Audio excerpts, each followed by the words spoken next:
ओम नमः शिवाय। प्रिय दर्शकों, बात अगले 6 महीनों की। ये जो 6 महीने बीते हैं ना, ये तो उम्मीदों के थे, क्योंकि सारे ग्रह बदले हैं।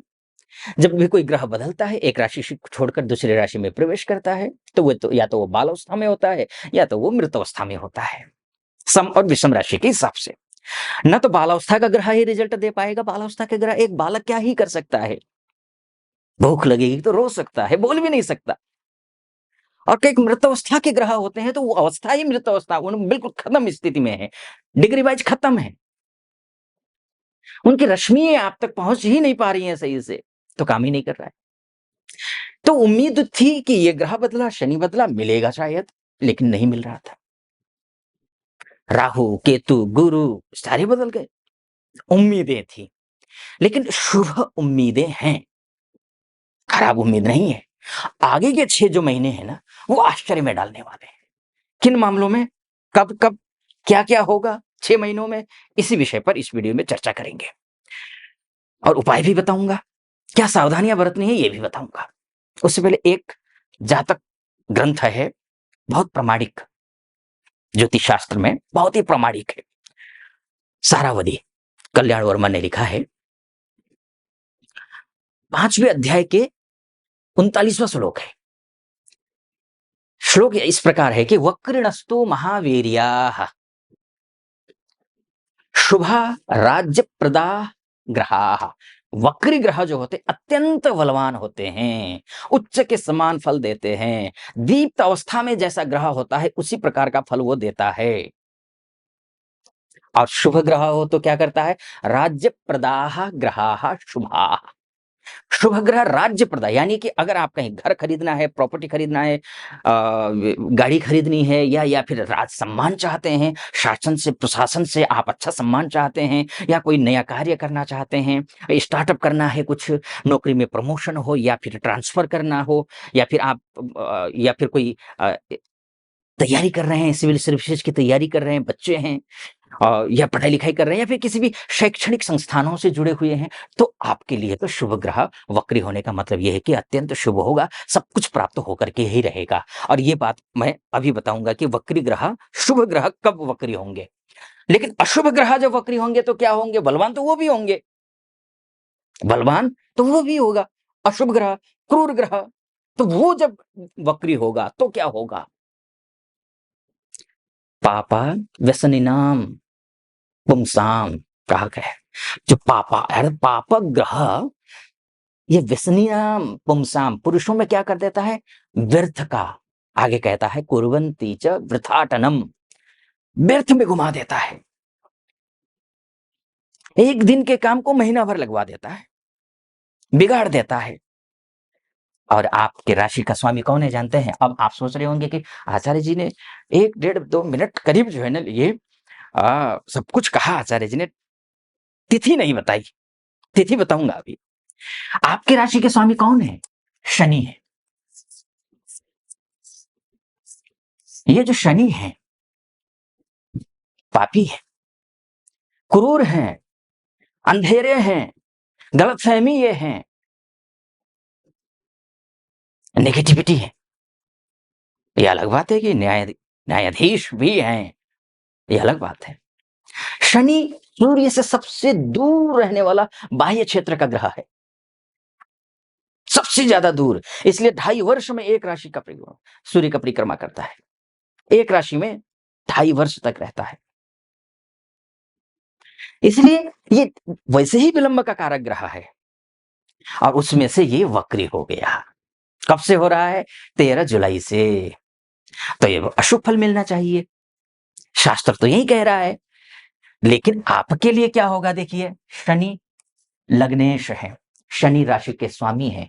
लग्नेश, केंद्रेश अशुभ नहीं होते, ये विष्णु स्थान के ग्रह हैं, ये कभी अशुभ नहीं होते। और यही, लेकिन आपका शनि शुभ भी है तो अशुभ भी है, ध्यान रखिएगा। ये आपके आचार विचार व्यवहार संस्कार पर निर्भर करता है कि कौन से शनि को आप एक्टिवेट करने जा रहे हैं। एक हाथ में प्रसाद है, दूसरे हाथ में दुर्गंध है, ये मानकर चलिए। उसको फेंकिए दुर्गंध को। कैसे? क्या? सिगरेट पीते हैं, शराब पीते हैं, गाली, शब्द, अपशब्दों का प्रयोग करते हैं या करने वाले लोगों के संपर्क में रहते हैं, आलसी हैं, नहाते नहीं हैं, बाल समय से पर नहीं काटते हैं, दाढ़ी बनाते नहीं हैं, आज के काम को कल पे टाल देते हैं, ये सब कुछ करते हैं, तो दूर हो जाइए। वरना ये जो द्वादश पराजय वाला जो शनि है, वो एक्टिवेट हो जाएगा। ये फिर मुश्किलें खड़ी कर देगा आपके लिए, जो अभी से परेशानी में है और पता चला कि दुगुना परेशानी होगा, दुगुनी तिगुनी परेशानी होगी। अगर इन चीजों से आप दूर रहे, सुबह टाइम पर उठना, स्नान करना, पूजा करना, काम पर जाना, एकदम बढ़िया, कोई अपशब्द नहीं, कहीं कुछ नहीं, आलस से नहीं, स्फूर्ति शरीर में लेकर के आइए, अच्छे लोगों के साथ में उठिए, बैठिए, ये सब कुछ करिए। ये 6 महीने कैसे जाएँगे और ये नवंबर तक, 28 नवंबर तक ये वक्री हैं। आप सोच रहे होंगे छोटा-मोटा 2, 4, 10 दिन के लिए हैं। नहीं जी, 138 दिन तक ये वक्री हैं। आपके राशि के स्वामी हैं, सबसे ज़्यादा समय मैंने शनि को क्यों दिया? मैंने इसीलिए दिया क्योंकि आपके राशि के स्वामी हैं, सब कुछ यही नींव है। एक साधे तो सब सद जाए, सब साधे सब जाए। वरमेको गुणे पुत्रो न च मूर्ख शतान्यपि, एकश्चंद्रस्तमो हन्ति न च तारा शतैरपि।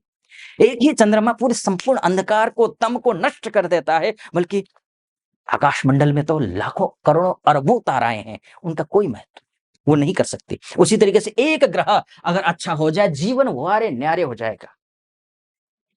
इसलिए मैं शनि पर इतना टाइम दिया। यहाँ तक पहुंचे हैं आप और मेरा विश्लेषण आपको सटीक लग रहा हो, तो चैनल को सब्सक्राइब कर दीजिएगा महादेव का नाम लेकर के।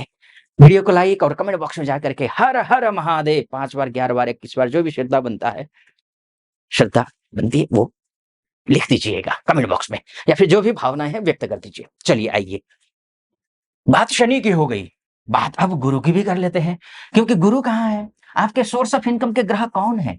स्वास्थ्य को लेकर के, हर एक क्षेत्र को लेकर के शनि को मैंने आपको बोला, शनि अच्छा कर लीजिए, ठीक हो। लेकिन गुरु पैसे को लेकर के देखने वाला ग्रह है, तो वो कौन है? वो गुरु है। गुरु कहाँ बैठे हैं? ये यहाँ बैठे हैं। ये 9 जुलाई को उदित हो जाएंगे। 9 जुलाई को उदित होने का मतलब क्या हुआ? 9 जुलाई को उदित होने का मतलब ये है कि आपके पैसे आने के जो भी रास्ते हैं, वो सारे के सारे रास्ते खुलेंगे। जो थोड़ी बहुत उम्मीदें बन रही थी ना, ग्रहों बना रहे थे महीने दर महीने, उम्मीदें तोड़ नहीं रहा था। एक बात आपने देखी भी होगी कि उम्मीदें खत्म नहीं हुई हैं। उम्मीदें अभी भी जीवित अवस्था में हैं। उनको साकार करने का समय 9 जुलाई से आता है। 9 जुलाई 2025 यहाँ से गुरु उदित होते हैं। गुरु उदित होते ही पैसे से संबंधित किसी भी प्रकार की कोई भी समस्या हो, उससे आप मुक्त हो जाएंगे। ये बहुत अच्छी बात है। एक दूसरी बात, यहां से हो सकता है समय अभी भी लगे, क्योंकि 13 ये अगस्त को ये पुनर्वसु नक्षत्र में जाएंगे। पुनर्वसु नक्षत्र स्वयं का नक्षत्र है, उसी का गुरु का ही नक्षत्र है, और पूरे साल भर वहीं रहेंगे। तो हो सकता है कि जो बनते हुए काम है वो बनते बनते जाए, 13 अगस्त के बाद रफ्तार पकड़ ले। अभी बिल्कुल ठप पड़ा हुआ है, लेकिन उम्मीदें खत्म नहीं है। उस काम को थोड़ी सी उम्मीद, थोड़ी सी थोड़ा सा एक संबल मिल जाए। हो सकता है कि ये जुलाई के 9 तारीख से, 9 तारीख अर्थात 10 तारीख में निकले, 9 तारीख को उदित हो जाएंगे, 10 तारीख से वो डिग्री वाइज भी ठीक ठाक स्थिति में जाएंगे। तब तक ये स्थिति है, गुरु अच्छा करने जा रहे हैं, बहुत अच्छा करने जा रहे हैं। इसके साथ में बहुत सारे ग्रह हैं, अपनी अपनी स्थिति में काम करते हैं। चूंकि मैं इस वीडियो को ज्यादा लंबा नहीं करता हूँ, बाकी तो हर महीने का राशिफल लेकर के मैं आता ही हूँ। तो आप अपने देखिए, ये तो विस्तार से नहीं है, ये मोटा-मोटी तौर पर है। आप अपनी कुंडली दिखाना चाहते हैं, महिला हो या पुरुष हो, देश में रहते हो या विदेश में रहते हो, इस यहाँ जो नीचे नंबर है, उस नंबर पे कॉल कीजिए, व्हाट्सएप कीजिए और अपॉइंटमेंट ले लीजिए। मैं स्वयं आपकी कुंडली का विश्लेषण करूँगा, क्योंकि आपकी कुंडली ही आपका डीएनए है। मेरा एक मूल वाक्य होता है ये। उपाय बता देता हूँ, वो उपाय आप समझ लीजिए पहले। शनि का उपाय करना है। क्या उपाय करेंगे? आप शनि काले कपड़े में 1.25 किलो उड़द की छिलके वाली दाल रखिए, 1 नारियल रखिए, 2 कील रखिए, या फिर कील ना रखिए। आज के कील रखने से जो है थोड़ा-सा प्राणियों का नुकसान हो सकता है। कील मत रखिए, या फिर कील को ऐसी जगह ले जाकर के आप रख दीजिए, दबा दीजिए जहाँ पर कोई प्राणी ना हो। ज़्यादातर किसी को नुकसान नहीं होना चाहिए। अ, वो नारियल, उड़द की दाल काली, वो रख कर के रांगे के सिक्के मिलते हैं ना, रांगे के सिक्के आप लोग गूगल में भी सर्च करेंगे ना रांगा का कॉइन, तो आपको मिल जाएगा।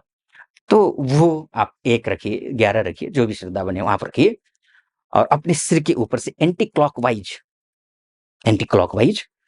11 बार घुमा करके आप